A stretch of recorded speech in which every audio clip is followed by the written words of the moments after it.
पल्लवी, आप सभी का ग्राम सेवा न्यूज चैनल में तहे दिल से स्वागत करती हूँ। ग्राम सेवा न्यूज चैनल महाराष्ट्र में भिवंडी, शिरडी, सूरत, नासिक, सोलापुर, बेंगलोर इन सभी शहरों में गुजराती के साथ साथ मराठी, तेलुगु और हिंदी माध्यम के द्वारा प्रसिद्ध हुए। आज ही ग्राम सेवा न्यूज चैनल को सब्सक्राइब करें, शेयर करें और लाइक करें। गुइलेन-बॅरे सिंड्रोम हा एक गंभीर न्यूरोलॉजिकल रोग आहे जो अचानक पॅरालिसिस आणि स्नायूंच्या दुर्बलतेसाठी ओळखला जातो।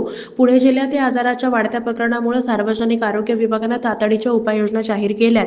या लेखात जीबीएसच्या नियंत्रणासाठी आवश्यक त्या उपाययोजना आणि सूचना आणि जनजागृती या अनुषंगाने माहिती देण्यात येणार आहे।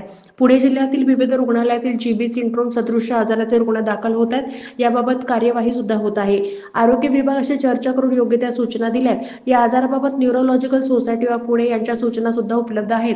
या अनुषंगाने जिल्हा स्तरावर पुढील कार्यवाही आणि उपाययोजनांच्या दृष्टीने सूचना पुढील प्रमाणे देण्यात येत आहेत।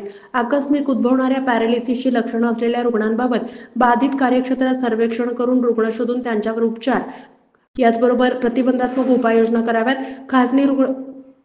खाजगी रुग्णालयांना संपर्क साधून अशा प्रकारचे रुग्ण आढळल्यास जिल्हा परिषद महापालिकेला कळवण्यात यावं, जेणेकरून पुढील कार्यवाही वेळेत करता येईल। आपल्या कार्यक्षेत्रात सर्वेक्षण कक्ष सतर्क राहतील। नवीन रुग्ण निदान होणाऱ्या भागातील त्वरित सर्वेक्षण सुरू होईल, याबाबतची दक्षता घ्यावी। आजाराबाबत दैनंदिन अहवाल घेऊन पुढील उपाययोजना कराव्यात। याचबरोबर कोविड-19 solapur@gmail.com आणि IDS solapur@redemail.com या ईमेलवर दैनंदिन अहवाल सादर करण्यात यावा। आपल्या रुग्णालयात उपचाराच्या सोयीसुविधा उपलब्ध राहतील। व्हेंटिलेटर, मेडिसिन याची खातरजमा करावी।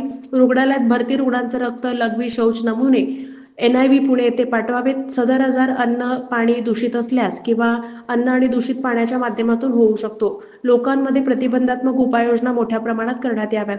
हा आजार सहसा अचानक उद्भवतो, 4 आठवड्यांपर्यंत वाढत जाऊ शकतो। हा आजार सौम्य आणि तीव्र स्वरूपातही वाढतो। त्यामुळे रुग्ण भरती असलेल्या रुग्णालयात व्हेंटिलेटर सुविधा उपलब्ध ठेवणं गरजेचं आहे। काही प्रतिबंधात्मक यासाठी सूचना: पिण्याचं पाणी दूषित राहणार नाही याची काळजी घ्यायची आहे।